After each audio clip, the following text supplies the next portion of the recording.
Baiklah, Assalamualaikum warahmatullahi wabarakatuh.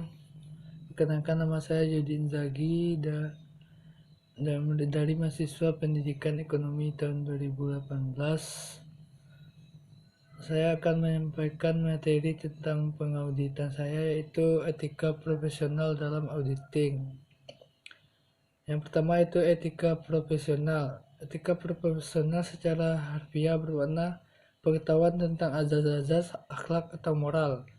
Sedangkan secara terminologi kemudian berkembang menjadi suatu konsep yang menjelaskan tentang batasan baik atau buruk, benar atau salah, dan bisa atau tidak akan suatu hal untuk dilakukan dalam suatu pekerjaan tertentu. Peranan etika dalam profesi auditor. Audit membutuhkan pengabdian yang besar pada masyarakat dan komitmen moral yang tinggi.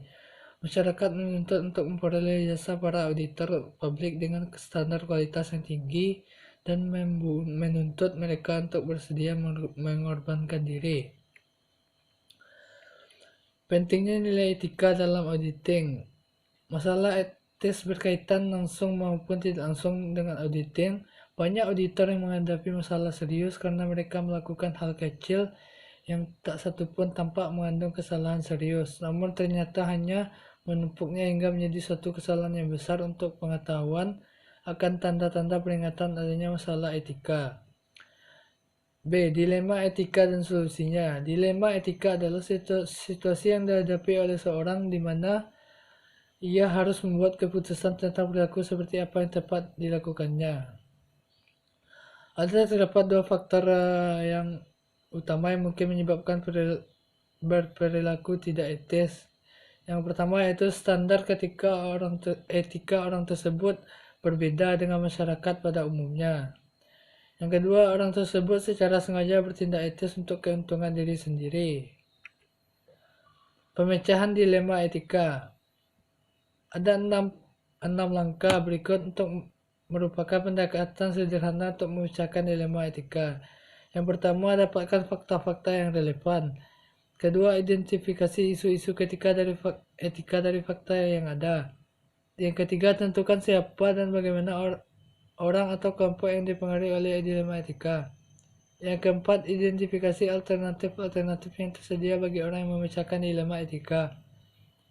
Yang kelima, identifikasi alternatif tersedia bagi orang yang memecahkan dilema etika. Identifikasi konsekuensi. Dan yang keenam, tetapkan tindakan yang tepat. Kebutuhan khusus akan kode etik profesi. Perlunya etika profesional bagi organisasi profesi. Setiap profesi yang menyediakan jasanya kepada masyarakat memerlukan kepercayaan dari masyarakat yang dilayaninya. Kode etik profesi HPA. Standar umum perilaku yang ideal menjadi khusus tentang perilaku yang harus dilakukan terdiri dari 4 bagian, yaitu prinsip etika profesi, peraturan etika, interpretasi atas peraturan etika, kaidah etika. Selanjutnya, kode etik akuntan Indonesia. Etika profesional bagi praktik akuntan di Indonesia ditetapkan oleh Ikatan Akuntan Indonesia. Kode etik akuntan Indonesia mempunyai struktur seperti kode etik. Prinsip dari etika akuntan atau kode etik akuntan meliputi beberapa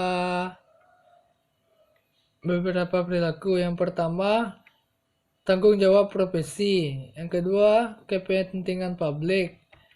Yang ketiga, integritas. Yang keempat, objektivitas. Yang kelima, kompetensi dan kehati-hatian profesional.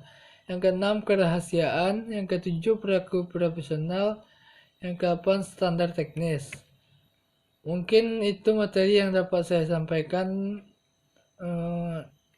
Assalamualaikum warahmatullahi wabarakatuh.